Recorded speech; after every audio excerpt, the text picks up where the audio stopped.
अगर ये वीडियो आपको नवरात्रि या गुप्त नवरात्रि के दौरान मिला है तो ये कोई संयोग नहीं है। ये संकेत है कि देवी दुर्गा की कृपा आप पर उतर चुकी है, क्योंकि दुर्गा सप्तशती को यूं ही नहीं कहा गया, 700 मंत्रों का महासेतु। ये वह पाठ है जो आत्मा को शक्ति देता है और जीवन के हर शत्रु को शांत करता है। ओम एंड ह्रीं क्लीं चामुंडाय विच्चे। अब अपनी आंखें बंद कीजिए और सुनिए दुर्गा सप्तशती के वे 13 अध्याय जिनमें देवी स्वयं प्रकट होती हैं। अध्याय 1, मधु कैटभ वध। जब सृष्टि आरंभ में थी और सब कुछ निस्तब्ध था, तब अधर्म का पहला बीज जन्मा, मधु और कैटभ। उन्होंने ब्रह्मा को घेर लिया और तब पहली बार शक्ति ने आंखें खोली। या देवी सर्वभूतेषु शक्ति रूपेण संस्थिता, नमस्तस्यै नमस्तस्यै नमस्तस्यै नमो नमः। जो शक्ति के रूप में हर प्राणी में स्थित हैं, उन्हें बारंबार नमन। यह अध्याय हमें सिखाता है, जब ज्ञान पर अज्ञान का आक्रमण हो, शक्ति जागृत होती है। यह अध्याय महाकाली के जागरण का प्रतीक है। अध्याय 2, देवताओं का विलाप और देवी का आश्वासन। देवता हार चुके थे, इंद्र का सिंहासन छीना जा चुका था। देवताओं ने पुकारा शक्ति को और वह पुकार बनी देवी की कृपा। नमस्तेस्तु महामाये श्रीपीठे सुरपूजिते, शंख चक्र गदा हस्ते महालक्ष्मी नमोस्तुते। हे महामाया, हे महालक्ष्मी, हमें विजय दीजिए। यह अध्याय दर्शाता है, जब श्रद्धा से पुकार होती है तब शक्ति उत्तर देती है। अध्याय 3, महिषासुर का वध। जब अहंकार साक्षात रूप में महिषासुर बन गया और उसने देवताओं को रौंद डाला, तब शक्ति ने वह रूप लिया जिसे ब्रह्मांड भी सह नहीं सका। महालक्ष्मी सिंह पर सवार वीरता की मूर्ति। देहि सौभाग्यम आरोग्यम देहि में परमम सुखम, रूपम देहि जयम देहि यशो देहि द्विषो जहि। दुर्ग स्मृता हर्षि भीतिम शेष जंतो, स्वस्थ है स्मृता मतिमतिव शुभां ददासी। यह अध्याय बताता है, मालिक बन चुके अहंकार को केवल आंतरिक शक्ति ही हर सकती है। यह चरित्र विजय, सौंदर्य, आरोग्य और यश की प्राप्ति का प्रतीक है। अध्याय 4, देवी की स्तुति और चंड मुंड का वध। शुंभ और निशुंभ के सेनापति चंड और मुंड ने जब चारों दिशाओं से देवी को घेर लिया, तब देवी ने अपने भीतर से एक और देवी को प्रकट किया, भयानक, विकराल, और नाम था काली। ततो भिरुणकांत्यासा ज्वलत भनु समाना, प्रादुरासीन महाशक्ति कौशिकीति निगद्यते। कौशिकी देवी से विकराल काली प्रकट हुई। सा खड्ग मुंडालिकया चंडम च मुंडमेव च, प्रसाद्य सिंहम आरोह्य निन्यतां स्तुतिमुत्तमां। काली ने दोनों असुरों का वध किया और देवी को चामुंडा की उपाधि मिली। यह अध्याय बताता है कि जब परिस्थिति विकराल हो जाए, तब भीतर की शक्ति को विकराल बनाना पड़ता है। अध्याय 5, रक्त बीज की उत्पत्ति और संकट। अब युद्ध और गहरा हो चला था। शुंभ निशुंभ ने भेजा रक्त बीज, एक ऐसा राक्षस जिसकी हर एक रक्त की बूंद से एक नया राक्षस जन्म लेता था। देवताओं में भय व्याप्त हुआ। ततोभ्य धावत सरिपुम जिघाम सुर सुरेश्वर, रक्त बीजो महावेगम तदा देव्याः समन्ततः। रक्त बीज ने सब ओर से देवी पर आक्रमण किया। यह अध्याय दर्शाता है, कुछ समस्याएं ऐसी होती हैं जो बार बार जन्म लेती हैं। केवल शक्ति ही उनका स्रोत ही नष्ट कर सकती है।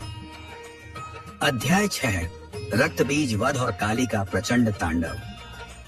अब देवी ने लिया काली रूप का चरम उत्कर्ष। कहा, मैं उसकी एक भी रक्त बूंद जमीन पर नहीं गिरने दूंगी।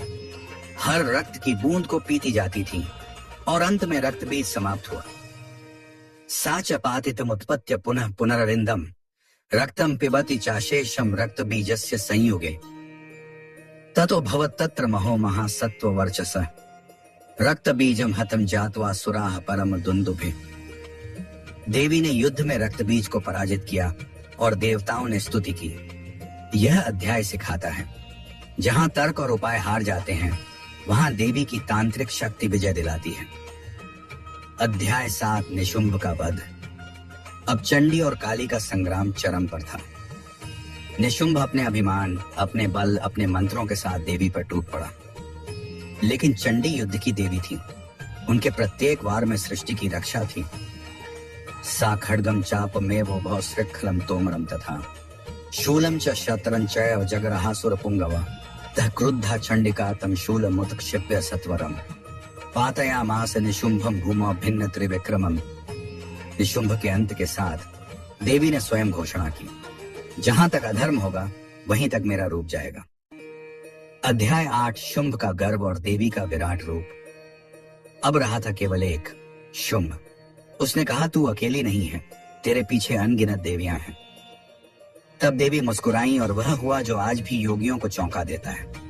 देवियां उनके शरीर में समा गईं और देवी बोली, मैं एक ही हूं, एको हन जगतः मूलम भक्तानाम भयप्रदा। मैं ही सृष्टि का मूल हूं, ये सब मेरे ही अंश हैं।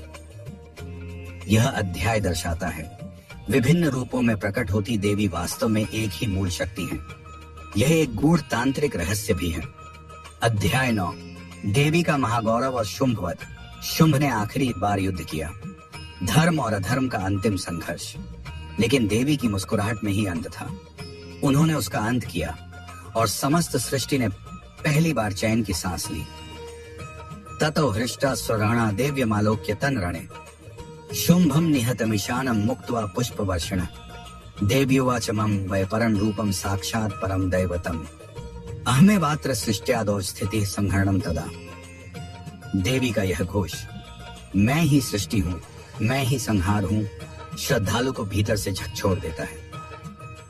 अध्याय 10 देवताओं द्वारा देवी की स्तुति। अब युद्ध समाप्त हो चुका था। शुंभ निशुंभ जैसे अहंकार का प्रतीक भी शांत हो चुका था।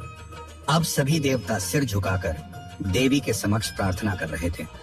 यह प्रार्थना कोई साधारण नहीं थी, यह थी नारायणी स्तुति, जहां हर श्लोक में देवी का एक एक रूप प्रकट होता है।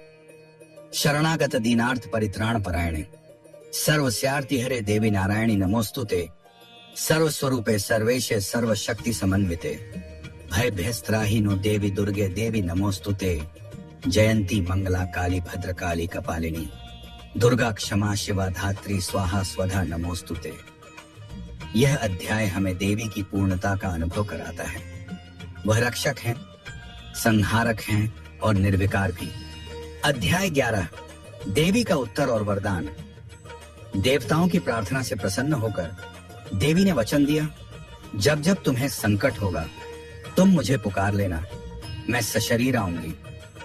यदा यदा ही देवेषु विकारो भूतधनोपमे तदा तदा मया युक्ता विकारस्तम निवार्यते मम माहात्म्य श्रवणम पठनम च विशेषतः शुचिना यह करोत्येष सब भवेद भयम तथा। यह अध्याय बताता है कि सप्तशती का पठन या श्रवण करने वाला भय से परे विजयी और धर्मयुक्त जीवन जीता है। अध्याय 12 फलश्रुति। अब देवी स्वयं बताती हैं कि इस ग्रंथ को सुनने मात्र से ही क्या क्या फल प्राप्त होते हैं। पठनम श्रवणम चैव नित्यम यह कुरुते नर सर्व दुख विनिर्मुक्तः सुखम लोके च गच्छति शत्रु बाधा निवारणम पुत्र प्राप्तिर भविष्यति राज्यं लभेत शीघ्रं च सर्वान् कामान् वाप्नुयात्। इस अध्याय के पाठ से शत्रु नाश, संतान प्राप्ति, यश, राज्य, सुख और पुनर्जन्म में सद्गति मिलती है। रोगान शेषान पहंसी तुष्टा रुष्टा तु कामान सकलान भीष्टान त्वामाश्रितानां न विपन्नराणाम त्वामाश्रिता ह्याश्रयतां प्रयान्ति। यह श्लोक साक्षात चमत्कारी है। देवी की शरण में गए व्यक्ति का कभी पतन नहीं होता। अध्याय 13 सप्तशती का समापन और भविष्यवाणी। इस अंतिम अध्याय में ऋषि मेधा द्वारा राजा सुरथ और व्यापारी समाधि को इस दिव्य उपासना की पूर्ण विधि बताई जाती है और भविष्य में उन्हें फिर से देवी कृपा से राज्य और मुक्ति दोनों मिलने की भविष्यवाणी होती है। मम माहात्म्य में तच्च यह पठेत सच भक्तिमान स भवेद दारिष्यामि तन नित्यम परिपालयत सप्तशतीमिमां नित्यम त्रिसंध्यम यह पठेन नरः धनम धान्यम सुखम पुत्रान सौभाग्यम लभते ध्रुवम। यह अध्याय सिखाता है श्रद्धा और निष्ठा से किया गया पाठ न केवल वर्तमान को बदलता है बल्कि भविष्य भी।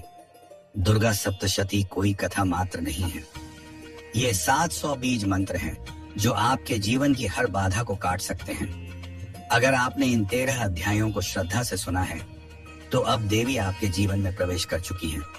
अब यह शक्ति सिर्फ आपकी नहीं रही, किसी और को भी भेजिए जिसे इसकी सबसे ज्यादा जरूरत है।